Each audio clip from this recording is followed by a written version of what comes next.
You are listening to episode number 84 of the Everything Ham Radio podcast. Today we're talking about some Hurricane Harvey, we're talking about the solar eclipse, and a couple other things, so stick around.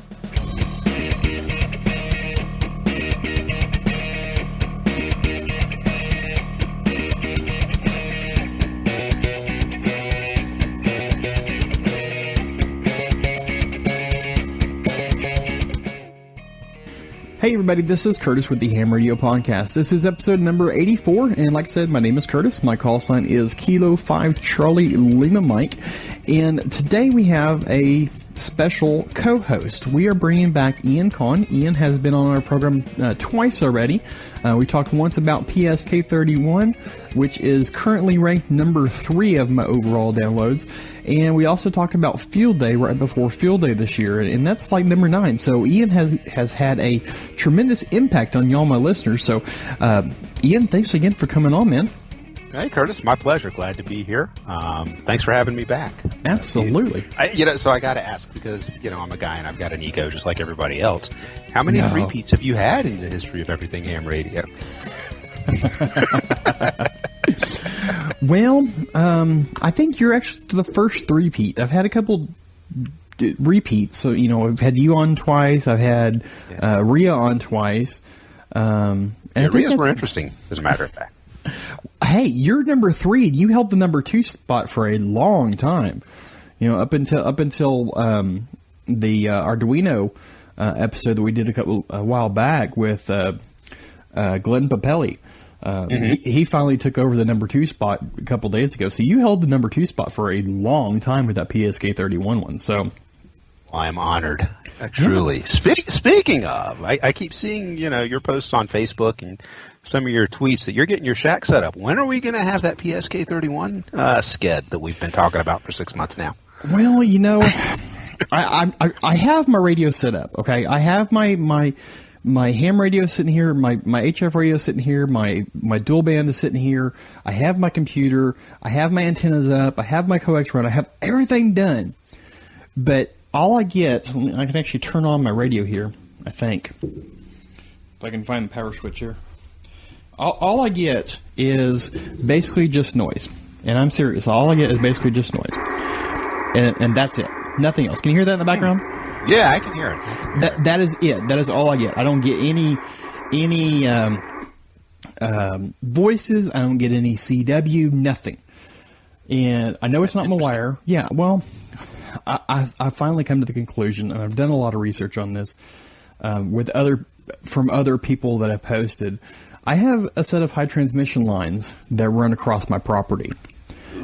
Yeah. And I thought maybe it would be long enough away, because it's my antenna, between it and my antenna is probably about 500 feet or so. So I thought maybe that would be far enough away. And on top of that, the antenna is polarized, a full 90 degrees off of it. So I thought maybe that would work. No, it doesn't. I've read posts and questions and stuff like that of people that are like, I have a set of high transmission lines a quarter mile away, and all I get is an S9 static, and I get an S9 plus 20. So yeah. I'm thinking I'm probably not even going to do it. I mean, even my dual band radio, I have a hard time hitting a repeater 15 miles away on 50 watts. That's a shame. So I don't know if I'm thinking that's probably what it is. The only other thing, suggestion that Mrs. Moore probably won't like very much is you need 50 or 70 feet of tower of aluminum in the backyard with a beam that you can turn, so you can try to null some of that stuff out a little bit. I actually have 65 foot of tower laying in the yard. Well, I have 55 laying in the yard. The other 20 foot is on the standing upright, but there's like 50 more feet laying up in the yard. But the problem is that where the tower is, you dig down about a foot and a half or so, and it's solid rock. So I would have to get a jackhammer and jackhammer it out, and then it would be a lot of work. Well, yeah. I have 15 foot tower. 10 of which is the building that is beside that it's attached to, and it sticks over like 7 foot or something like that above the building. So that's about all I'm going to be able to do without getting a jackhammer and digging a huge hole. So that's what I'm stuck with. So I'm probably not going to make that PSK31 contact anytime soon, unless I can talk Rhea into letting me use her remote operation, her station up there, and I can use PSK through her down to you. I'll talk to you in Texas via New Jersey. Exactly. So yeah. Well, she did say, when you've got adverse conditions, that's one of the big selling points of the remote operating stations, and I think yours definitely qualifies as an adverse situation. Yeah, but then you don't have to find some place to put it, and erect a tower and get power and get internet and all that, and it's like, I got what I got. Or you make really good friends with people like Rhea. Exactly. Systems that periodically, out of the goodness of their heart, they'll let you use. Oh, yeah. And, Rhea said, sure, anytime you're welcome to use it as long as I'm not using it. Cool. There you go. So, but anyways, yeah. All right, I'll stop busting your chops about that. So, like I said earlier, we're going to be talking about Hurricane Harvey first off in this thing, because that's like a major thing right now. We're recording this on Monday evening, so it's still kind of going on. I mean, it's still circling out in the Gulf. It's not a hurricane anymore. Whether it actually builds back up to a hurricane is yet to be seen. But one thing I forgot to mention, all the stuff that we're going to be talking about, I have a whole bunch of links that I found, and I'm going to be putting those in the show notes of today's episode, as well as some additional information. So make sure you check that out. And you can find that at everythinghamradio.com/ no, that's not right. You can find it at facebook.com /groups. Man, I am like totally off today. I was right the first time. The show notes are at everythinghamradio.com /podcast /84. I will get it right.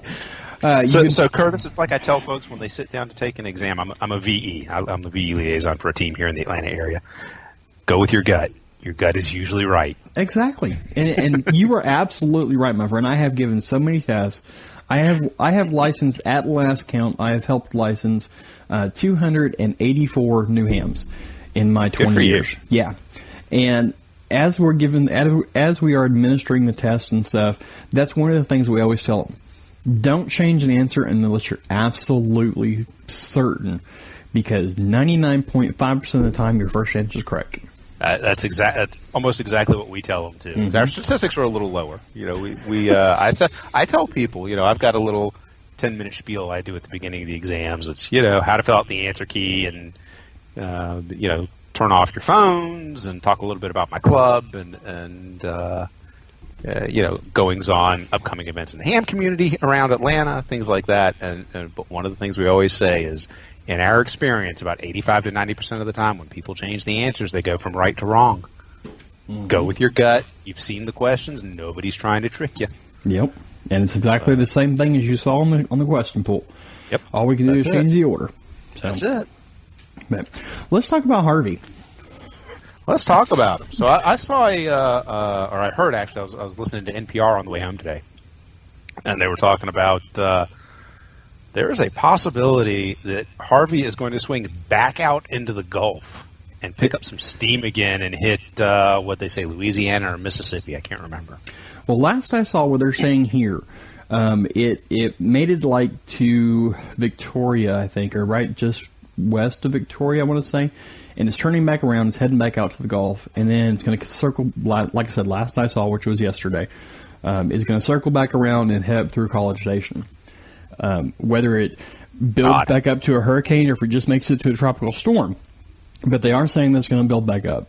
And it's going to go,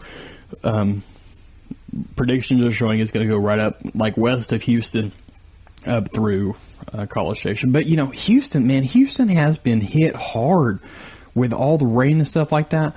I got a couple of friends that have family members down there, and one of my coworkers' daughters is actually down there. She went down there before they realized it was going to be this bad, and wasn't able to get back.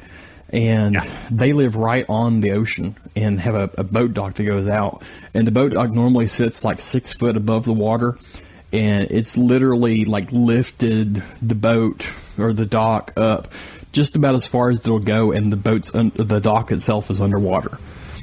Right. That's just from the ocean. And then you get, I've seen pictures of like roads, major thoroughfares where the water underwater. it's totally underwater, and it's like up to the bottom of like the street signs, which is like 17 feet up. So I saw one photo that was, I guess, a Department of Transportation, one of the highway, one of the traffic cams monitoring the highways. Mm-hmm. And, the interstate is completely submerged. Mm-hmm. It's like you say, it's, water to the bottom of the overpass kind of thing on the other side of the overpass. 50 inches of water or something obscene like that. It's like, wow. It's kind of like it was in Louisiana back in 2005 with Katrina, but it's not the levees breaking, it's just rain. And they're expecting like 15, 20, 30 inches more. Right. There was a diagram that I saw earlier this evening after I got home from work. And it was, if you took all of the water that's fallen in Houston, compress it into a cube, it would be like 4 miles wide and 2 miles high, something like that. It was, just somebody compared it. One of the meteorological experts that NPR was interviewing. Yeah, right? Compared it to dumping Lake Michigan on southeast Texas. Wow. That's how much it's the area affected, the area that's currently flooded out is the equivalent of the size of Lake Michigan. So that kind of puts it in perspective. I believe it. Yeah. Here it is, all this water, all this rain and stuff like that, and us here in North Texas, we're somewhat, I hate to say it, but and sound kind of callous or anything, but we're kind of reaping the benefits of this, because here it is, the 28th of April, or 28th of August rather, when it's normally 100, 105 out, and it got to like, I want to say 78 today. I mean, it's a gorgeous day today. And I was stuck inside watching the kids. There are worse things. Yes, there is. And don't get me wrong. I enjoyed every minute of it. But it's my sister's best friend and her husband and their kids are in Houston. My neighbor's daughter and her fiance live in Houston, and he's an EMT. So, he's been busy. He's been working. My sister's friend keeps putting posts on Facebook, and she's like, "Yeah, we're fine. We're doing okay. It got scary today. The water, the flood waters came up about a quarter of the way into the yard. We were starting to get a little worried, but we're okay." And my neighbor was posting that his daughter and her fiance are fine. He's working, and she's busy manning a 911 center. Mm-hmm. So we're thankful that the people that are in our lives that are there are safe. Mm-hmm. They're dry, and it sounds like for the most part they're busy doing what they can to help others. So. Mm-hmm. Oh yeah, and speaking of 911, I actually read an article yesterday while I was at work that the Houston 911 center had at one point in time over 1,000 911 calls in queue. That's how busy they were. Sure, because the sheriff's department down there was, they were talking about all the rescue operations, and I don't know if it's people who didn't evacuate when they had the chance, couldn't, because we have to recognize that, an evacuation order comes down, you should evacuate. If you're capable and able-bodied, and you say, you thumb your nose at it and you say, nope, not going anywhere, it's hard to be sympathetic. Mm-hmm. However, and I've got family members in this kind of situation, that would be physically unable to evacuate because of health, because of financial situation, whatever reason. They are physically incapable of evacuating. Mm-hmm. You know, and the sheriff's department down there was saying, you know, they've got those are calls lined up, waiting for people to, you know, people need help to be rescued, and they're having to prioritize them by how severe the flooding is. Yeah, they go after the folks that are standing on their chimney caps first, and then the roof of the house, and then the second floor of the house, and you know, they're triaging it as best they can.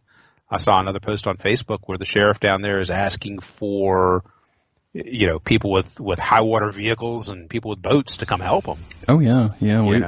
We've had just here locally, just in my county and the county that I work in, well, and Fort Worth too.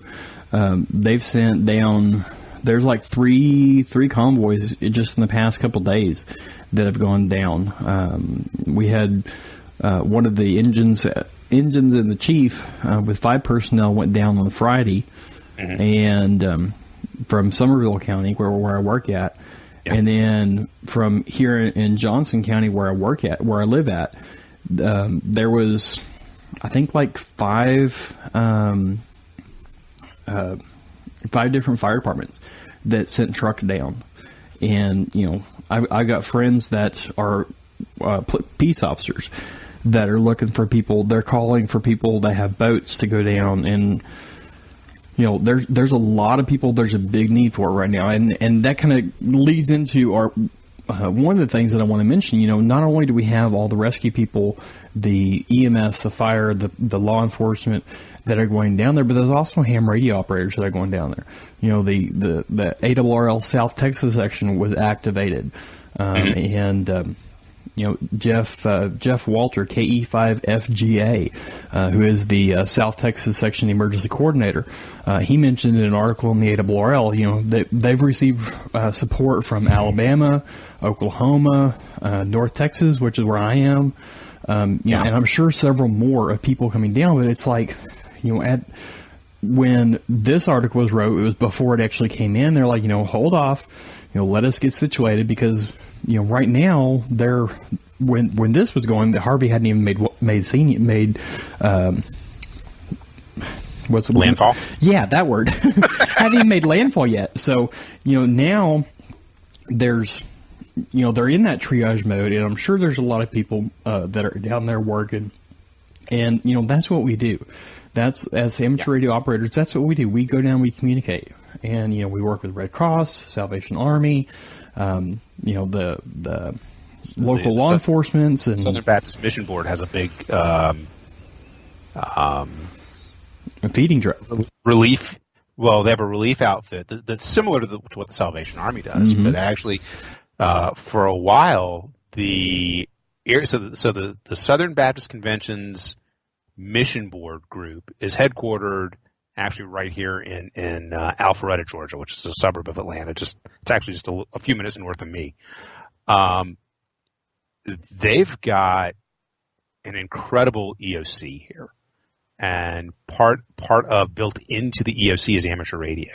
And our Aries group here used to, I don't know if they still do, because we've gotten more ingrained and entrenched with 911 system and local fire police. EMS in this area is privately contracted out, so we're less with them, but fire and police. But we used to provide communications backup for the Southern Baptist Mission Board when they would deploy to things like this. So they've got to, and I'm sure I haven't heard anything specifically yet. Of course, I haven't been looking, but I've got to feel like when the rains stop and all of the relief agencies are able to get in and start doing their jobs, that group will, in addition to Salvation Army and Saturn, and in addition to the Red Cross, will be, you know, part of the crews that are going in there and helping out the folks that need help. Mm-hmm. Yeah, and I just kind of looking. Actually, there's a article that was posted today on the ARRL where actually Aries volunteers are advised to stay home. From what this thing says, the impact to the region's communications infrastructure have been relatively minor so far, which is amazing. Oh, good for that. Yeah, I mean, It says, according to the FCC, most 911 centers are functioning, which is awesome. The agency estimated that 95% of the cellular network is operational as well, which is outstanding. And that's unexpected. Yeah, it really is. I mean, for as much damage as there was, I saw a post on Facebook yesterday, I think it was, that Rockport, Texas, where the eye went through, is a total loss, 100% loss. Wow. Yeah, and that was like a really nice vacation town. I have a couple friends that would go down to Rockport every summer. Well, yeah, it's a total loss now. But it says that they hardened the infrastructure after hurricanes in 2008. So that's really awesome that the communications were able to stay up and our people standing up. So the local Aries teams are able to handle it, which is awesome. That's great. Well, and it speaks to several things. One, it speaks to the leaders in Houston and in southeast Texas, and when you get to the state level, learning the lessons and taking them to heart. And so often you hear about the leaders in government. They get up and they talk a big talk when in the immediate aftermath, but they don't learn the lessons. And the next time the next big storm comes through, it's the same thing all over again, with a different set of players saying the same message. So, this speaks well for the leadership and at the local and county level and at the state level, that the lessons were learned, and when things were good, they took the time and they spent the resources to harden the infrastructure to where the impact is minimal. It's there, but it's minimal. Right. The other thing that this speaks well to is the preparation of Aries and races in the ham community in the affected areas and in Texas and in the region, that local resources are able to handle the load. And it just speaks to the training that and full disclosure, full disclaimer. I'm at a point in my life where I'm not involved with Aries. We have to make our time and divvy our time appropriately. And like I said earlier, I'm a VE, and that's my give back right now to the community. My father-in-law is a ham; he's in Aries here.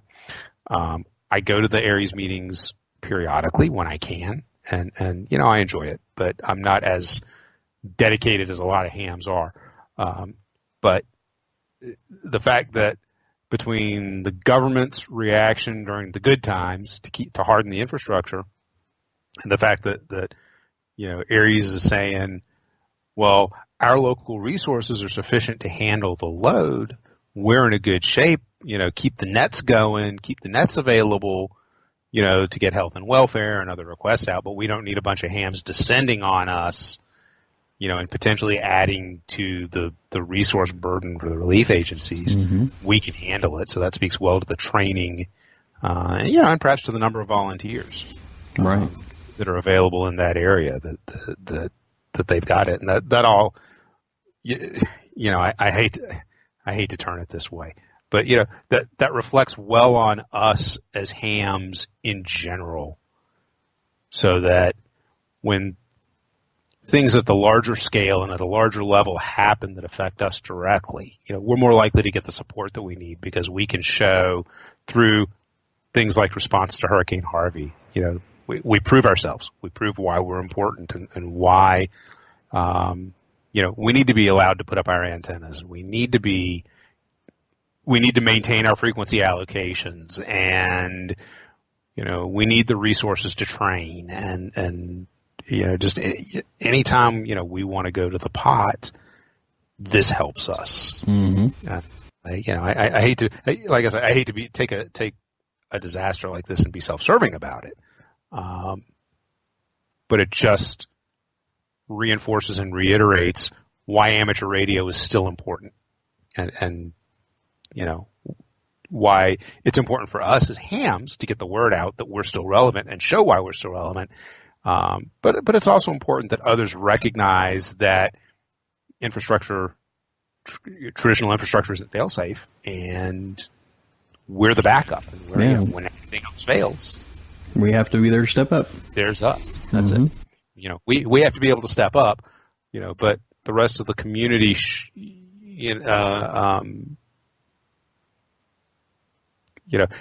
helps bring the awareness and helps the rest of the community realize and show the rest of the community why it's still important.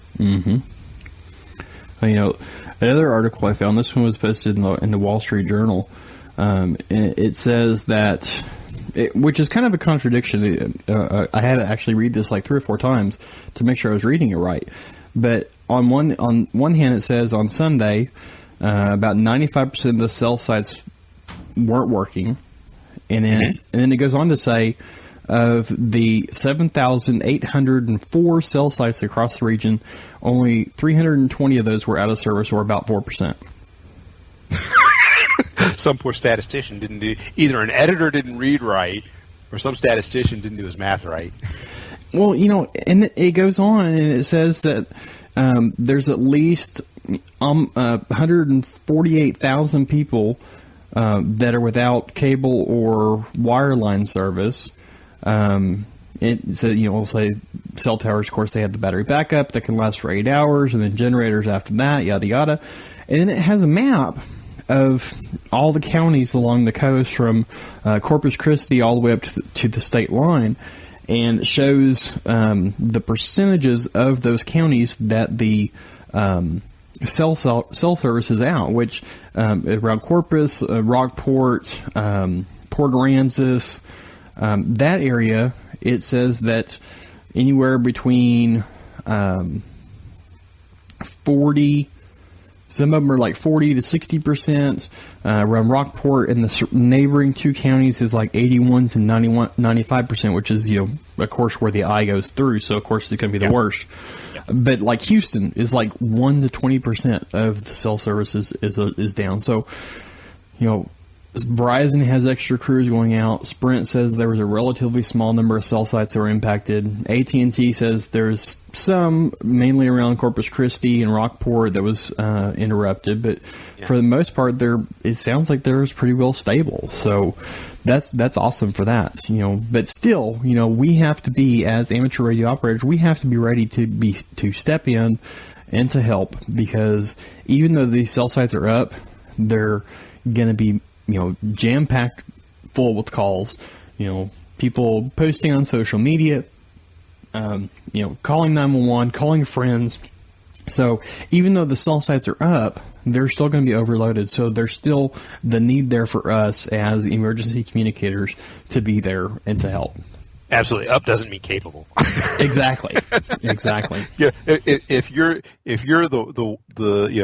the cell site is at 100% capacity, the one closest to you is at 100% capacity, and you're the 100% plus one caller, you're the one that's out of luck. Right. So, and that goes to another. It's important when for us as hams, not just to swarm the area and say, hey, we're here and let's get going. Listen to what the communities are saying they need for starts. But when groups like the ARRL publish a notice that says, okay, in relief of this event, we're holding nets on these frequencies.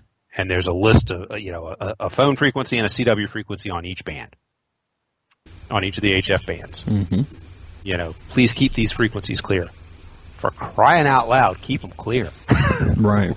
There is a whole lot more important going on than, I need that DX contact with that rock in the South Pacific, to make honor roll. We're talking about serious lives in jeopardy, lives at risk, property at risk, and we know we test on it, and we have it kind of beaten into our heads, but it bears repeating, and it bears the reminder because, we're all well intended and we all step on that one frequency by accident, but steer clear.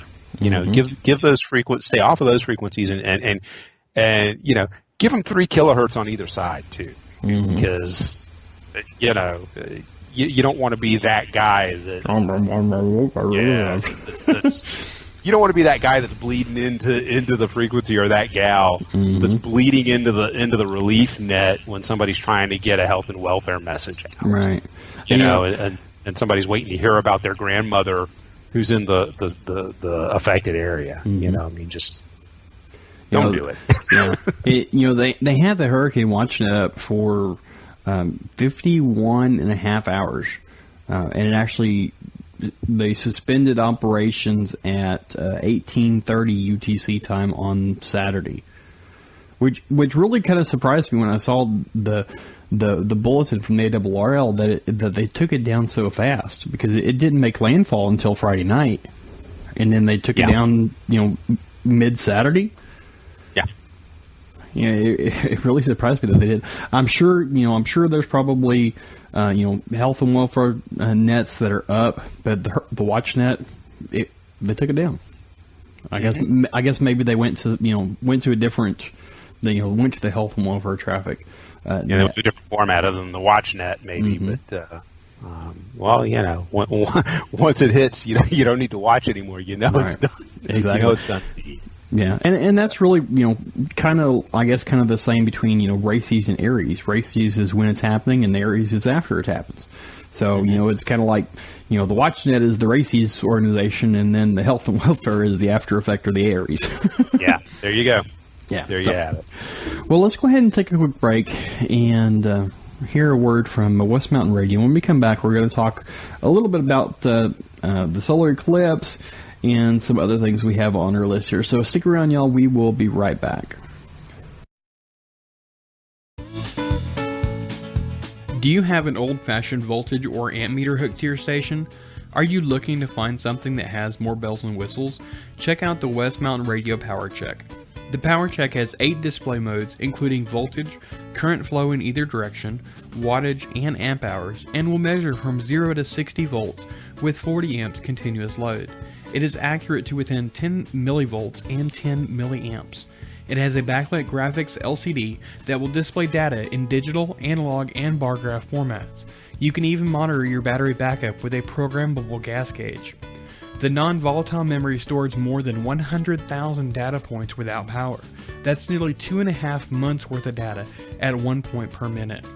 It has a USB computer interface for configuration and data download, and you can program it to sound an alarm for overcurrent, over and under voltage, and amp hours.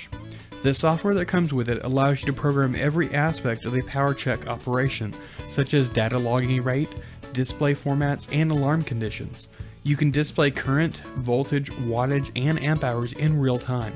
It has an integrated charting software that automatically collects and displays data. All the data can be downloaded and stored for later analysis. If this sounds like something you would really like, make sure you head on over to everythinghamradio.com/WMR and check it out. And if you do, and enter the code EHSUMMER at checkout, you will get $50 off of your purchase. Normally the Power Check runs $184.95. If you enter the coupon code EHSUMMER, you get a $50 discount, and that comes to $134.95. You can't beat it. The offer expires September 30th, 2017, so make sure you head on over and get yours before the coupon expires. Also, don't forget to pick up your free USB port monitor with your purchase. Again, that's everythinghamradio.com/WMR for more information. Hey y'all, we are back, and we are talking this segment about the solar eclipse for one. So, how much of the solar eclipse did you actually see? I'm in Roswell, Georgia, which is about 20 miles due north of downtown Atlanta. We were about 97% totality, so we didn't quite get full totality, but we got it. It was neat. So you kind of got the diamond ring effect, kind of. Yeah. That'd be cool. So we get. I work for one of the local hospitals, and I'm in IT security. I'm not anything medical or clinical, so don't come asking me, questions about. Don't come asking me healthcare questions. My knee really hurts. I get my misinformation from WebMD, just like everybody else. I got this thing on my back. go see your doctor. But no, they gave us all. We actually had a solar eclipse party at work, and I work in because I work in information technology. In the IT security group, we're not in a hospital, so we're in an office complex that's just a little bit north of downtown Atlanta. But and we've got some of the other administrations in another complex, maybe a mile south of us. So they had a big solar eclipse party at the complex south of where I am, and for those of us that couldn't get down there, they gave us the eclipse glasses and said, hey, between 2 and 3 o'clock, go outside and watch the eclipse. Take a break from work. And I got to tell you, I'm not quite old enough to remember the last. I think the last time we had something like this was 1979. I was 8 years old and don't remember anything about it. I don't even remember that it happened, to be perfectly honest. So it was really neat to be able to take half hour, 45 minutes out of my day, go outside. They gave us the glasses, hang out with my coworkers, and watch it get darker and feel the temperature drop. And you could see in the shadows, like in the bushes or whatever, the crescent moon shadows from where the moon was blocking the sun, and watching the moon slip across the sun. And because we didn't get 100% totality, you could actually, as the moon was sliding across, you could see where as it came in, and you had kind of the crescent sun on the side. As the moon slipped across, the crescent moved to the bottom of the sun and then to the other side. That was really neat to kind of experience too. So that was our experience. If I had had my choice, I grew up in South Carolina, and one of the best places to watch the eclipse was supposed to be Columbia, South Carolina. Was getting 100% totality near the end of the eclipse's trip across the country. If my wife and I had been able to get the day off from work, the schools here actually said, if you want to take your kids someplace to go watch the eclipse, someplace better than Atlanta, we're going to excuse the absence, which I thought was great. Yeah. Take advantage of the teachable moment. I would have gone to Columbia and sat in my mother's backyard and watched it there. Actually, would have gone to the park down the street from my mother's backyard. She's got too many trees to have been able to see it clearly. I'd have been in South Carolina in a heartbeat if my wife and if I could have gotten the day off from work. I'd have taken my son and we'd have gone there. But it was really nice. The school did a program. They let the kids, the school gave the kids the sunglasses, the eclipse glasses, and they went outside and watched the eclipse. So I mean, it was a big deal here. Wow. People took it seriously. There was almost no traffic on my commute either to or from work because so many people had gone up into the mountains and gone to Tennessee and gone to South Carolina, and it was, as in other parts of the country, I'm sure it was all the talk here for quite a while. And in hindsight, I'm glad. I was just going to sit at my desk and watch it get darker out the window and look at the NASA TV and which they had some awesome pictures. Yeah, of course, they're NASA. Well, but first of all, I think work was blocking the stream because hospital, you don't want to tie up the bandwidth. But I'm really glad I went down and watched it happen and saw it. Yeah, now it's something I can tell my grandkids about. My son and I can sit around and swap lies about seeing the eclipse. when he's older and has his own kids, and we're telling the story about the Great Eclipse of 2017. Yeah. Well, I unfortunately, here we had, it was about 75% or so it wasn't that big of a deal. I mean, my school's, nothing like what yours did. Of course, you were pretty well total totality. But here it was like, whatever. And my daughter's like, "Did you get to see it?" "Yeah." "You suck." But at my work, my chief actually brought in a couple welding helmets that were the 14 grade. So we were actually able to take turns going outside, and it was me and my partner, and we would go out for a little bit, look at it. Oh, cool! Wow, yeah, yep. It's getting more. Then we go back in and take another 911 call, and then she'd go out. And, oh, yep, it's getting more. Oh, yep, it's getting darker. Oh, yeah, it is getting cooler out here. And right before, it was like 108 when it peaked here, and she went outside at like 105, and 110 came. Or 109 came, and she was still outside. I'm like, hello, are you going to come back in so I can see the max? And then she came back in, and she goes, I am so sorry. You want to go see it? Yeah. So everybody's outside, huddled out underneath the balcony and underneath the overhanging thing of our front door, sharing the welding hoods and looking at it. But I mean, it was pretty cool. My wife did the old 2 pieces of paper with a pinhole. Yeah, I mean, it worked. She sent me a text. She took a photo of the eclipse. She was watching it through on 2 like white pieces of cardboard. Mm-hmm. We had this isn't the first one that I've seen though, and everybody always says the last big one that we had was back in '79, but I distinctly remember one. I mean, it wasn't a totality one, it was just a partial one, but I remember one when I was probably about 5, 6, maybe something like that. So probably about 85, we had one. That was, of course, just a partial, because I distinctly remember being outside watching it, and my uncle and my cousin was there, and my uncle was a X-ray tech, and he was able to get some X-ray film and bring it home. And of course, that was back when they actually had the X-ray film, and it wasn't all digital. Yeah, it wasn't digital. All digitized. Yeah. Tell me about that.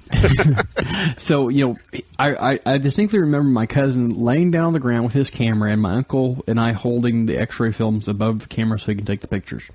I don't remember when it was. I don't remember how old it was, but I remember it. And I can tell my kids that, I saw it. And then now I can tell them I saw a 75% one. And here in 7 years, I'm going to see a total one because it's going right over me. Yeah.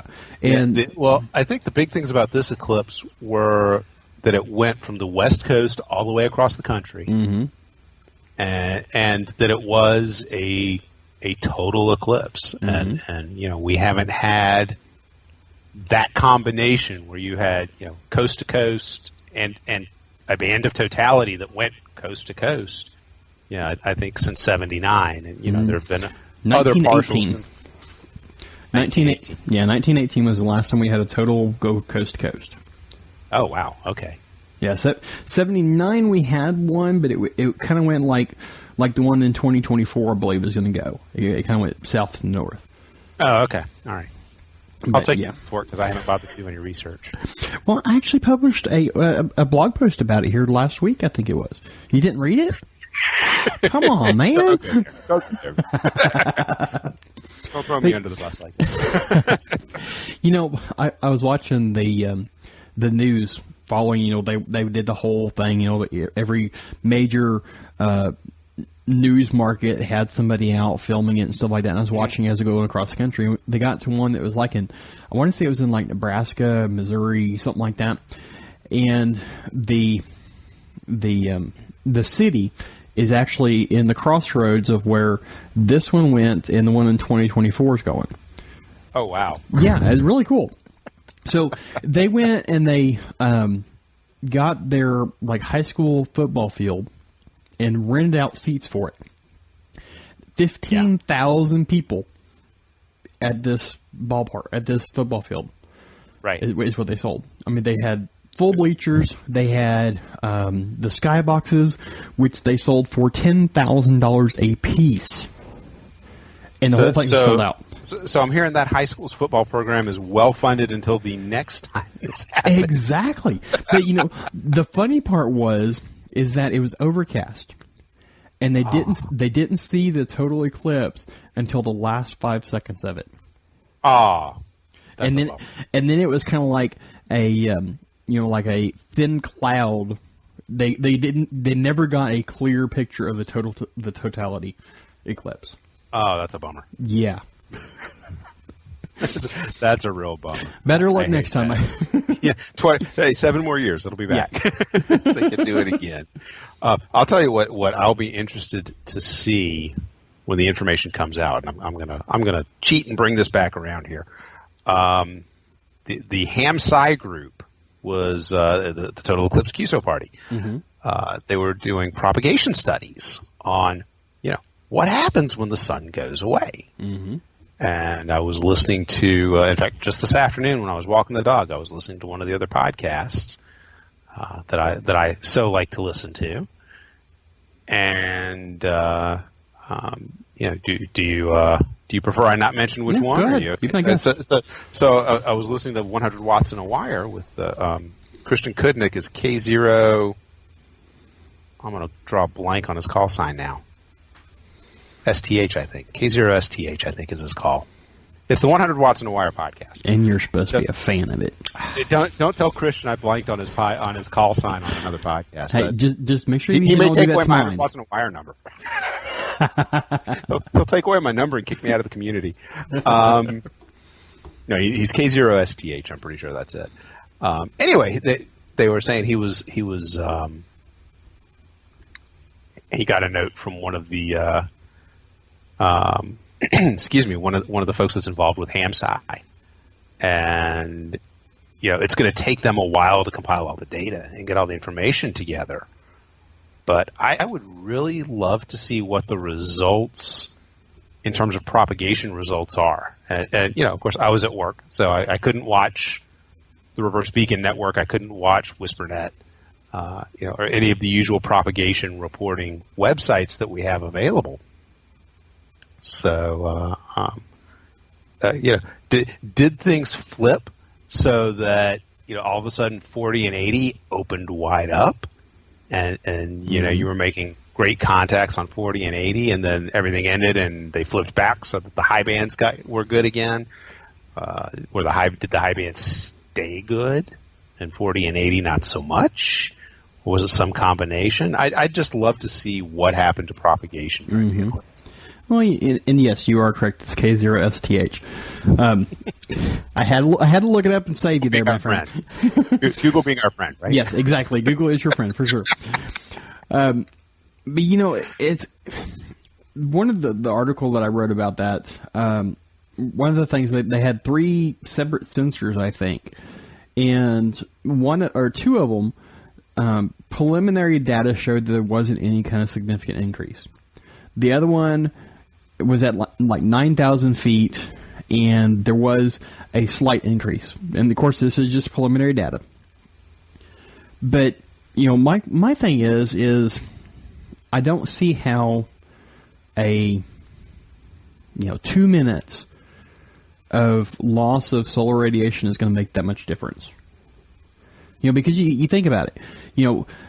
During the eclipse until its totality, there's from my understanding, there's actually a higher radiation during the eclipse than when it's full, or during a partial. Well, during the partial one, yeah. The radiation is actually higher, or maybe more focused, or something like that. And I could be totally wrong. If any of y'all out there listening know, please leave it in the comments and say, "Ha, you're wrong."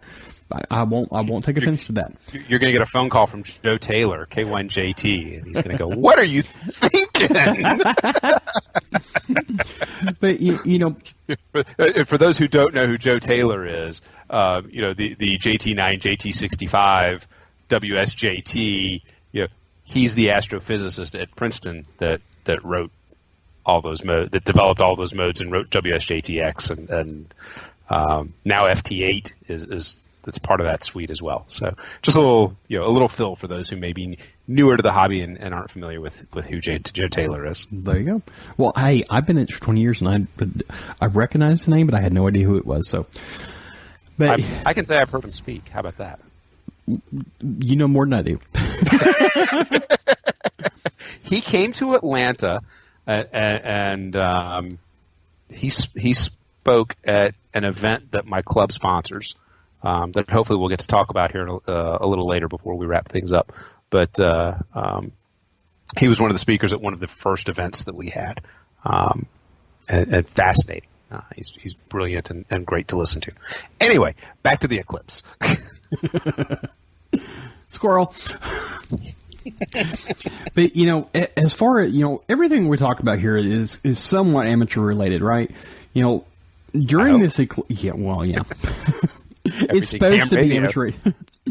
You know, there was Aries groups and stuff like that were set up along this totality path that were set up and able to help with emergency communications, you know, because people were the emergency coordinators and stuff like that, and even you know, section managers and stuff were worried that you know, because of the total eclipse, there's going to be an over traffic than normal on cell phone towers, and they're going to go down, and we're going to lose communication. So we're going to have some way of talking. So they, you know, activated these Aries groups, and they were in the OSCs and stuff like that.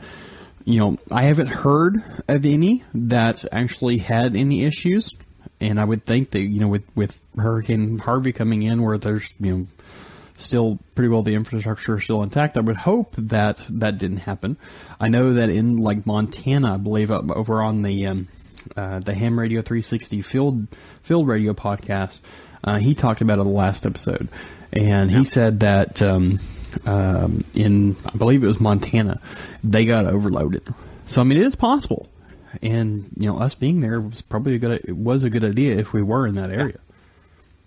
You know, I've got to think. I mean, just think about the general population and the general infrastructure that you would have. I didn't hear about any issues here in the Atlanta area. You know, again, like I said, traffic was great because everybody had left town. Mm-hmm. Everybody had gone, you know, 75 miles, 100 miles north of here into Tennessee and into North Carolina, or into Tennessee so they could get into the path of totality. Our infrastructure, the metro Atlanta area is a city of over 6 million people.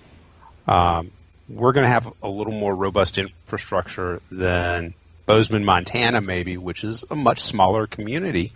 And I would think, you know, even the things I would hope are proportionally scaled, you know, if everybody in a town tries to make a phone call all at the same time, it doesn't matter how robust your infrastructure is; it's going to suffer a little bit. It's going to be degraded. It's going to get maxed out. You know, that's just part of the way the infrastructure is designed. Mm-hmm. Can you hear me now? Good. Sorry. Squirrel moment. Yeah, but he took a bigger paycheck to leave Verizon and go to work for somebody else. Yeah. Oh well. Did I say that out loud? Hey, it's only 1% less. Right. Oh goodness. But you know that these two things we've talked about with both Hurricane Harvey and the solar eclipse just goes to show what we as amateur radio operators are all about, and that's communications in public service. You know, that's one of the major points of being an amateur radio operator. So yes, you know, do it. Exactly. And, yeah. But, you know, speaking of amateur operators here, we're going to segue into our next topic here.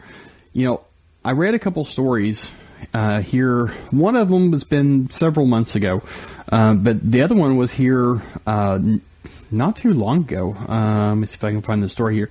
And it talks about GPS. And I don't know if you've read any of this or not, or if you've heard about this. It was actually posted on the 7th this month, where some of the GPS satellites have been hacked. And, I have read that. You know, they're talking about, you know, and it actually goes back several years from my understanding. There's been interference of some sort. Whether it's actually the GPS satellites have been hacked, I don't think, but the GPS system ceases to function because of some interference. And that's kind of what I'm thinking it sounds like, is that, you know, because when the GPS signal comes down, it's like in, you know, microvolts by the time it gets to your receiver, so it doesn't take very much to overpower that. And now they're talking about, you know, it sounds like, let's see if I can find here in the thing where it's at really fast, but I think it was like Korea or something like that is kind of leading the charge on this. South Korea is leading the charge on this and going to a Earth-based navigation technology called ELORAN, something like that. And U.S. is planning on going. The old LORAN system coming back. Yeah. Yes. Yes, I did read about that because of and think about it. Think about what happens when we have solar weather, a geomagnetic flare. A solar flare, a geomagnetic storm. You listen to Tabitha Scove give her weather reports on the various webcasts and podcasts that her piece gets played on, and she talks about, HF transmissions are going to be in the dirt for a couple, 3 days because we've got this geomagnetic storm hitting the Earth. If that knocks out us transmitting at 1.5 kilowatts, think of what it does to the satellite, to the GPS. And LORAN was an old radio-based system, it didn't rely on GPS. It was more ground wave type system, if I'm remembering correctly. But to the same topic, not only are ships returning to LORAN for navigation because it's a safer alternative and it isn't as hackable as our satellites, as the GPS satellites are. But the military is going back to using HF as opposed to sat phones or satellite communications for a lot of the same reasons. I just read an article recently, and I wish I could remember where I read it, because it talks about, I think, the Alabama National Guard, or hands in Alabama were helping train the Alabama National Guard on HF technology, on setting up an HF transceiver and setting up HF antennas, and and a lot of the logic and rationale is A, it's easier to transport, it's quicker to set up, and B, it's not as reliant on technologies that could be as easily hacked like satellite systems are. You can take one man with a random wire, or maybe it's not a random wire, maybe it's a wire cut for a particular frequency. Put up a fiberglass mast or toss it into a tree, and he could be on the air in 15, 20 minutes. I was reading it takes a 2-man crew something like 2 hours to set up a satellite system. And then it has to be somebody that actually knows what they're doing, and not just 2 random soldiers. It actually has to be 2 people that know what they're doing, know where to point it, lugging the system around, because the dish, from what my understanding is a pretty good sized dish. We're not talking about small, easily man portable equipment. As opposed to you could take I carry around in my laptop bag. I've got everything but an antenna actually in my laptop bag. I've got an FT817. I've got the cables for it. I've got coax. I've got a laptop. I've got a signal link. The only thing I'm missing is an antenna. And when I take that stuff portable, I've got a couple of buddy sticks that I can take a mag mount, and the buddy sticks are broken down in a piece of PVC with a couple of end caps on it, and that's my man portable, infrastructure there. Yeah, or even take it one step further. You don't have to have the PVC or the verticals or whatever. Get the Pac-10 Mini, that George has over on the Ham Radio 360 thing. It is literally the size of your hand, and one of them can be due from like 20 down, and the other one can do on all bands if you have an antenna tuner. It weighs less than a pound, and it's the size of your hand. Yeah. And it's quick to deploy. Yeah. Or if you've got a buddy pole, that can be set up by one person in 10 or 15 minutes. Yeah. It makes for good sense. You don't throw the other technology away because they all have their place. But there's certainly a place for our security services to go back to using HF as one of the tools in their toolbox. And the other thing that's making the comeback, which is really funny in a way, we've fought for so long to get rid of Morse code in the amateur radio world, and now it's coming back because people want to do it. But not only that, the Navy is actually going back to using Morse code. They totally got away from Morse code over, radio. I think they still had like the light signals, but it was, they were few and far between. Well, now there's actually I saw a video not too long ago, and there's actually a blog post on Dan Romanchik's site talking about it, where they actually have a tablet, and you type in the message that you want, and it transmits it over the signal lamps to another ship that reads it with a GoPro camera and puts it back to the tablet. It translates it back. Yeah, but it's still using Morse code. And I do want to check one thing that you said, if you don't mind. Mm-hmm. We didn't fight to get rid of Morse code. We fought to have it removed as a testing requirement. Yeah. There are more hams doing Morse code now than there was a requirement to get exactly. licensed. And to your point, the hams that learn it because they want to learn. Mm-hmm. I learned it badly several years ago, and I learned it. I didn't learn it badly because of this, but I learned it because I wanted to get my Triple Play award, and I did. And I didn't enjoy the CW part because I learned it badly and I wasn't very good. And I noodle around the thought of signing up for the CW Ops Academy and really learning it right and learning how to do it right. And I think, as we move towards solar, as we're going through solar minimum here and the end of the bottom of cycle 24, that CW is going to be a good way to get some of those weaker signal, some of those weaker signal contacts.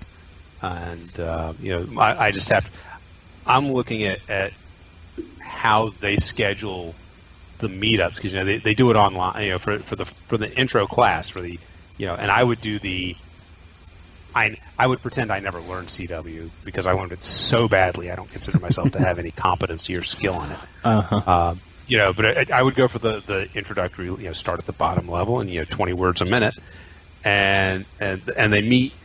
I've got to look and see if I can adjust my schedule so that I can fit when they hold the classes. And if I can do that, then I'm going to sign up and I'm going to actually learn CW and learn it right and give it a shot. And, see if I can have some. Yeah, I was the same way. I got my 5 word a minute back when I was a tech. I got my 5 word a minute and got my Tech Plus, and that was a struggle. I got it, and I didn't have a whole lot of issues with it. I missed a couple characters, but it was like the way that I learned it as the program that I did uses sound alikes. So it was like A was say ah, and B was band rat-a-tat.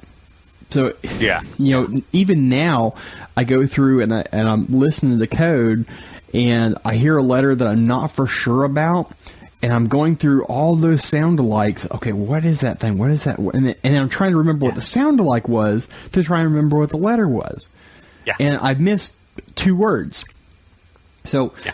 I think really, in all honesty, I think just getting out and doing it and listening to QSOs on CW, listening to the W1AW bulletin on CW, using apps on your phone. I mean, I have an app on my phone where it's like a game, and it sends a character, and there's like building. You drive in a car, and there's buildings along the way with different letters on it. It sends a Morse code letter. And you hit the correct button, and it shoots from the car to the building and blows up the building. Oh, there you go. Video game. Exactly. And, just right for you're in my generation and our kids. Exactly. And I got looking at it and got trying to play it, and I'm like, this is actually kind of cool. And I actually know more than what I thought I knew. Yeah.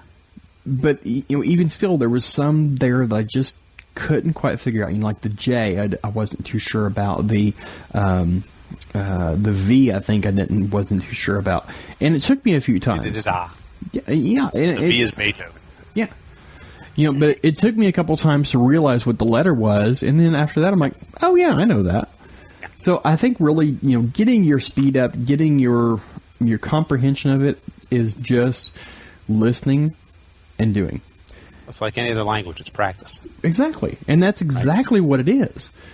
Dan published a blog post a while back about copying Morse code in your head, and he actually did 2 of them back to back. But if you're doing Morse code and you're struggling with it, you're struggling with it. A lot of times I see the reason that people struggle is because they're listening to it, they're comprehending it in their head, then that letter has to go from their brain to their hand, and the hand has to write it. And then when they get in trouble with a letter, they get flustered and miss 2 or 3 letters. So it's kind of like you really need to focus more on what is being said, not what is each letter. Because when we're talking... And don't learn the dits and das. Learn the rhythm of the letter. Everybody I've listened to says, listen to the rhythm. Learn the music of the of the letters, and learn the music of the. You learn as you go through and practice, and you start learning what certain very common either cue signs or certain word groups. You learn what CQ sounds like. As an example, because that's a common one that we're all going to be familiar with. You learn what SOS sounds like. You learn the rhythm and the feel to it. So, that's why a lot of people say it's easy to learn CW if you're musically inclined. Which maybe that's part of my problem, is because I can't carry a tune in your bucket. I give new definition to the word tin ear. But don't try to learn the dits and das and count the elements and learn the elements. Learn what the letter sounds like. Right. You don't learn the letter A when you're learning when you're learning language. When we learn English, we don't learn the letter A as an upside down V with a vertical line through the middle of it. We learn A. Yeah. We learn car. We don't learn car. We learn car. So CW's got to be the same way. Yeah, I mean, you don't learn it you don't learn car as CAR. You learn it as car. So you kind of got to listen for the word, and then if you have to write it down. But even then, you're going to get back behind. The whole thing really in learning code is. It's kind of like going back to when you're a kid. When you were a kid and your dad or your mom says, don't do this, what's the first thing you're going to do? Oh, of course you do it. You're going to do it, right? So it's like when the Morse code was a requirement, they're saying you have to do this in order to do that. You have to learn this in order to upgrade your license. Yeah. It's that much harder to do it because you have to do it, not because you want to do it. That's it. You're not doing it because it's something you enjoy or you see as a challenge. It's a requirement to get the ticket, to get entry to the club. You got to get that checkbox ticked off. Yeah, and it's just one more thing. So absolutely. It's like I got my 5-word-a-minute code for my Tech Plus, and then when I upgraded to General, I actually did it when the code requirement went from 13 to 5. When they totally dropped it to 5. Yeah, that's when I got my General. But the VEs that were giving me the test, they actually challenged me to take the 13-word-a-minute, and I actually passed it. I was a full-blown 13-word-a-minute General when it was going down to a 5. There you go. Yeah, and I did it. It was hard, and I didn't get the full minute of copy. I actually had to answer the questions in order to pass it, but I got it. Well, I'm a no-code extra, and I'm not ashamed of it. Hey, there's nothing to be ashamed of. Yeah. I passed the test just like everybody else did. Well, you know what they call a doctor that passed his bar bottom of the class, right? doctor. Exactly. So That's yeah. So and I tell that to my people that are taking tests whenever they pass the test. You're like, well, what did I make? Well, I can't tell you. I can't tell you that you missed 12, so you just barely passed, or that you missed 13 and you just barely failed. Yeah. But you're a ham. Congratulations. It's pass or fail. We're not going to tell you how badly you did or how well you did. Mm-hmm. Simply because, A, the rules say we don't have to tell you, which is kind of a silly reason. But, you don't get more privileges for getting a higher score on the test. Right. You get your license, or you get your general, or you get your extra. Mm-hmm. And that's all we care about. Exactly. So with that, I think let's go ahead and take another quick break here, and we'll come back and we'll wrap it up. Here we're an hour and a half into this, so we're going to wrap it up here pretty soon, y'all. But hold on, we'll be right back after we hear a word from Dan, KB6NU, about his no-nonsense study guide. So stick around. Hi, this is Dan, KB6NU, author of the No Nonsense Amateur Radio License Study Guides. My study guides have helped thousands get their license or upgrade to general class or extra class, and they can help you too. What makes them unique is my no-nonsense style. I don't bamboozle you with a lot of text. Instead, I give you just what you need to know in a simple, straightforward way that's designed to help you pass the test. One reader even told me, your study guide explained in a couple of paragraphs topics that the license manual needed a couple of pages to cover. Another wrote, the clarity and simplicity of your descriptions blew the license manual away. My study guides are available in paperback, in a variety of ebook formats, and even as audiobooks. Get your copy today.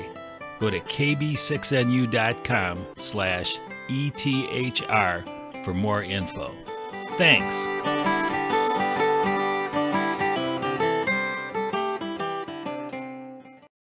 Hey everybody, we are back with Ian again, and we are continuing our discussion on pretty much a whole bunch of stuff. This time, I'm going to let you lead the way, so why don't you tell us about HamJam? Yeah, I'm going to charge you a nominal fee for subjecting your listeners to me for the last hour or so. Shameless plug. There's an event coming up, and it's open to anybody, anywhere, that wants to come and wants to attend. I belong to the North Fulton Amateur Radio League, which is a radio club in the northern suburbs of the Atlanta area.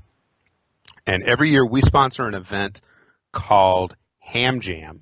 It's been going on. This year is the 8th year. And HamJam is basically a free event open to the public. And we bring in prominent speakers in the amateur radio community. And we spend a Saturday morning at a venue here in the Atlanta area. And the speakers come and of course, they speak to us. And they talk to subjects that are of interest to those of us in the ham community. And I'm trying to pull up the site. Here we go. So the speakers this year, we have Ward Silver, N0AX, who is a prominent amateur radio author. He is one of the editors of the ARRL handbook. He won Ham of the Year at Dayton Hamvention in 2008. And he's going to be giving a talk on radio sport, your ham radio fitness center. So contesting, which he enjoys and I enjoy. I was playing a little bit in the Kansas QSO party this past weekend. The other speaker is Bob Schmeider, KK6EK, who is a well-known and prominent de-expeditioner. He's got 16 de-expeditions under his belt. He has led some of those. He led the 2017 de-expedition to Heard Island, VK0EK, which won de-expedition of the year. He's going to talk about the future of DX. And then we have a couple of folks from the ARRL are coming to speak. Dan Henderson, N1ND, who is Manager of Regulatory Information, and he's the staff liaison for the ARRL Legislative Action Program. And also joining him will be Daniel Davis, who's a member of the ARRL Board of Directors, a member of the Board of Directors of the ARRL Foundation. They're going to talk about movers and makers reaching the next generation of amateurs, because like all of us, we're concerned about the fact that the amateur radio population is aging, and we want to get more younger people into the hobby. Mm-hmm. The date of the event is November 11th. It's a Saturday. The event runs from 8 a.m. to 1 p.m. is the scheduled time. It may run a little bit longer than that. We're going to have an exam session starting at 8 o'clock that morning to run at the same venue concurrently with it. The venue is Mill Springs Academy in Alpharetta, Georgia. It's a school that we as a club, the North Fulton Amateur Radio League, is very heavily involved with. Their middle grade science teacher is a member of our club. She is a ham. She's W4 MSA, Martha Muir. And she has arranged for us to use the school facilities to hold the event. Like I said, we're going to hold a VE session at 8 a.m. there. Registration is required for this one. So look at hamjam.info for more information on that, or www.nfarl, November Foxtrot Alpha Romeo Lima.org for the VE session information.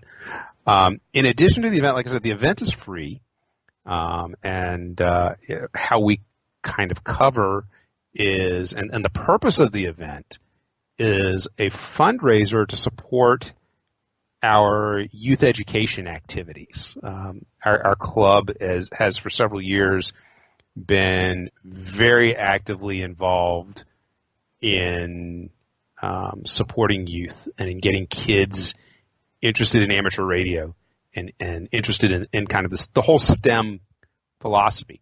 So we have available raffle tickets. We're raffling off quite a number of very nice prizes this year. We have a number of sponsors that have donated some very nice gear. Yeah, I'll say. So we have a Flex 6300, I think. Yeah. Or 6400. 63. And an IC 7300. I think last year Elecraft donated a KX2, KX3. And I think Elecraft is donating another KX2 or KX3. We get antennas. We get subscriptions to some of the like the Daily DX type of newsletters. So all the proceeds from the raffle tickets, which are $5 a ticket or a block of 5 for $20 if you buy in bulk. So the money all goes to support our youth activities, and those activities include, we support school clubs. A number of the clubs in the Atlanta community come together every year for the Maker Faire in Atlanta every October. And we have a very large presence there that includes folks walking around with HTs and making contacts around the Maker Faire. And we have a station at our booth at the Maker Faire, and we do soldering. We do kits with blinkies or buzzers or whatever we happen to be able to get our hands on. Other activities around electronics and around amateur radio. We participate in the schools in Metro Atlanta have a STEM week every spring. Usually it's in March, and they do a big STEM expo at the end of it, and we participate in that. We've awarded scholarships for local hams heading off to college. We've helped sponsor local youth that go on the DX Youth Adventure every year. We sent one young man several years ago. We helped him go to Costa Rica. I believe we helped send a local ham got to go last year. They went to Saba, and I posted in the show in the preview stuff, and I can't remember the name of, or maybe it was the email I sent you earlier. There's a name associated with the DX Youth Adventure, and I can't remember the name of the person whose memory it's in, so that's a shame on me. For not preparing. Yeah, I am. I'm awful. I'm horrible. So my club, North Fulton Amateur Radio League, presents this event. It's sponsored and endorsed by, or co-sponsored and endorsed by a number of the radio clubs in the Metro Atlanta area, most of the clubs in the Metro Atlanta area. Anybody that's into DXing and contesting may be familiar with the Southeastern DX Club, which is an Atlanta-based contesting and DX club. They're one of the endorsers. The North Georgia QRP Club, if you're into QRP, is one of the more prominent QRP clubs in kind of regionally. And then a lot of the general interest clubs around the Metro Atlanta area, the Atlanta Radio Club, the Cherokee Amateur Radio Society in Cherokee County, which is a little north of me, the Gwinnett Amateur Radio Society, which is kind of which way is it? It's east of me. Alfred Memorial Radio Club, which is another club here in Atlanta. Just a bunch of clubs come together and endorse this and put this program on. And it's a great program. And if there are any other listeners, that are probably, we draw from all over the Southeast, from Tennessee, from Alabama, from the Carolinas. People come to this event. Again, open to the public, free. Everybody is invited to come. If you find yourself, if you're not in an easy drive to Atlanta, if you find yourself in the Atlanta area, the weekend of November 11th, please come to the event. We would love to have you. We'd love to have you come hear our speakers, and we'd love to have you come buy a couple of raffle tickets and support the youth activities and our interest in getting youngsters interested in ham radio and getting youngsters interested in STEM, in the science, technology, engineering, and math subjects that are going to be so important in our future. And a website for anybody that wants more information, www.hamjam, all one word, .info. And you can find all the details at that website. And there's a link to that also from the North Fulton Amateur Radio League website at www.nfarl.org. So that's my, I'm going to take advantage of being here and plug our club's event. And thank you for the couple of minutes to let me do that. I appreciate it. Yeah, absolutely. So in the email you mentioned, I don't know if you've already mentioned this, I totally spaced or something. In the email, it says youth had chosen to participate in the Dave Coulter Memorial Youth DX Adventure. That's the one. Yeah. That's it. There you go. So my apologies to the organizers of the Dave Coulter Youth DX Adventure, but that's a great program that takes, if you don't know about it, takes hams under the age of 18 or youth. Ruth may be over 18, and she went last summer, and their parents, and usually they go in August, about this time of year, before school starts back up. And they find some exotic location and they go operate. And the youth and the parent need to be licensed. So, if you've got a kid that's licensed and gets picked to go on this program, it's probably in mom or dad's best interest to get licensed so they can go with them. The youth has to go with a parent or guardian chaperone, I believe. I think that's a requirement. But they go and they set up their stations and they learn about antennas and they learn about working satellites and moon bounce and how HF works. Excuse me. They learn how HF works. They learn about making emergency repairs on the fly when an antenna gets broken. They get a great, and they get on the air and work hams all over the world because, in my experience, they've gone to places in or around the Caribbean. So I mentioned Costa Rica. I mentioned Saba, which is down in the former Netherlands Antilles. So they have opportunity to work just about the entire world from where they are, and it's a really, really good program. And I wish I took advantage of my missed opportunity when I was a teenager to learn more about radio and get licensed, and maybe I could have done something like this. Well, I'm a youth at heart. Does that count? I don't think that counts. Get your daughter licensed, and then you and she can go and take advantage. Interesting. Your 13-year-old. Yeah. So, or if she's not interested, your other three are young enough that you've still got some time to get them exposed and interested and get them bitten by the bug. Yeah. Maybe.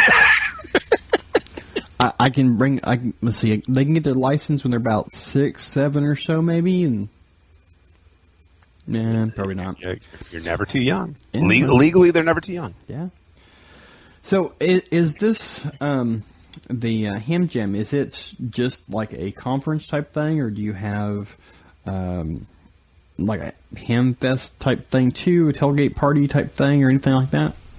No, it's just the speakers. This year, for the first time, so I mentioned before I'm a VE, and my team gives exams, has a standing date. The second Saturday of every month, we give exams, and we don't alter that for whatever else. We don't change it for HamFest. We don't change it for this event, and we've been in conflict with this event just about every year that it's been held, just because of the way logistics and venues and other things work out. So they used to hold the event at a conference hall a couple of miles down the road from from where we normally hold our exam sessions. So folks would come in, they'd take their test, we'd say, hey, you want to go down the road and you want to hear these speakers. And we'd finish up the exam session, and then all of us that were VEs would haul down the road so we could get there for the raffle prize draw, at the very least. This year they chose a new venue, for a variety of different reasons. And the venue finally has the capability. We're having it at a school, so we finally have the capability where the event itself is going to be in the auditorium or the gym or some appropriate building there. But we have access to a totally separate building where we can give the exams early in the morning, and the examinees not be bothered by the speakers. At the conference center, they didn't have a room that we could get isolated enough where we could move the venue for one day and do everything in common. They do now. So we're going to give the exams, and that's the only HamFesty kind of thing that we're going to do is we're going to give the exams at the site of HamJam, so that we can encourage all of our new hams or newly upgraded hams to go listen to the speakers when they get to taking their test, and kind of make a whole morning out of it, and encourage them to maybe drop $5 for a raffle ticket and take a shot at winning one of these great prizes that we've got, and supporting the furthering of youth activities in amateur radio and in STEM education, and getting our youth interested and excited about these things. Because that's really important. We repeatedly hear about how America is falling behind in science and mathematics, engineering, and this is what you have to do to help us get caught back up. We need to get kids interested early when they're young, and we need to get all kids interested and excited about it early when they're young. And we need to work to keep them interested through, as they hit those teenage years when boys and girls and cars and jobs and football games and other things start becoming important. That's the key right there, keeping them involved. I mean, we in my club, and don't mean to get off topic here a little bit, but when I was younger, in my early 20s, we had a bunch. When I got my license, there was probably 20, 30 people that were about my age that took their license. And of those 20, 30 people, there's like 3 of us that still have our license and that are still active in the hobby. Yeah. And we work with the Boy Scouts. We do 2 radio merit badge classes a year for the Boy Scouts. We do field day and we do for Jamboree on the Air Day. We work. A couple of members of our club actually are working with the Girl Scouts, or did work with the Girl Scouts, to help them develop their radio patch. So, we're working with both Boy Scouts and Girl Scouts. We're in the schools. We help very closely with the school club at Mill Spring Academy, which is where we're having HamJam. We're also working with a science and technology magnet school in the public school system to help them set up a club. So we put our money where our mouths are, and we walk the talk. So to be a little bit cliche on you, we believe in these things. We believe it's important. So 3 or 4 fabulous speakers, chance to win some absolutely amazing prizes. I think another prize. I think. Mr. Bagali of Bagali Keys has donated one of his keys. So if you're a CW guy and you want a chance to win a really great key, excuse me, needed a swig of water there. Perfect opportunity for that. Ham sticks and subscriptions and all kinds of other prizes. It's going to be a fun, exciting day. Some great camaraderie. People from all over kind of, hanging out, listening to speakers, getting a chance to have some eyeballs, and just have a good time. Now, do you have to be there in person in order to win if you win the raffle?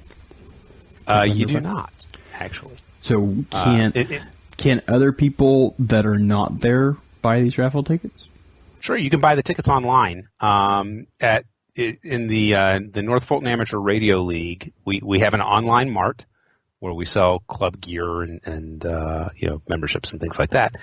And we have a site to sell the raffle tickets, and you can either have the tickets mailed to you, or our club members, the people handling the raffle tickets, will send you an image, scanned image of your tickets via email, and You do not have to be present to win. If you win and you're not local, then they will reach out to you and make arrangements to have the prizes delivered. So there you go, folks. Even if you can't make it down to the Atlanta area, you can still get in on these awesome prizes. And like he said, there's a bunch of them, really nice ones. And especially the one that I was really looking at is the Flex Radio. Why I'm looking at the Flex Radio with the radiation that I have here that I can't talk on the HF is beyond me, but that would be a really nice thing to have, because you talked to Rhea last week about it. And yeah, that's like right on my mind. Yeah, okay. Yeah, I'll go with that.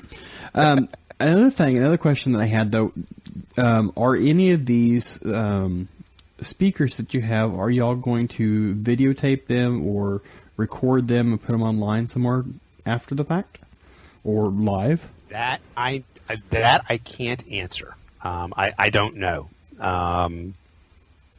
Some of the speakers may have,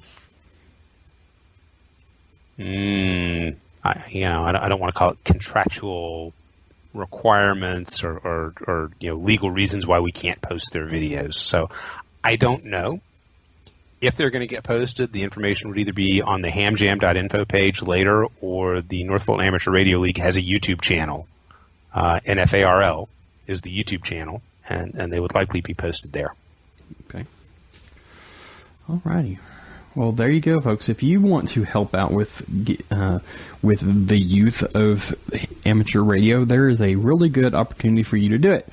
And spend $5, possibly get you a nice little Flex radio or an ICOM radio or other items.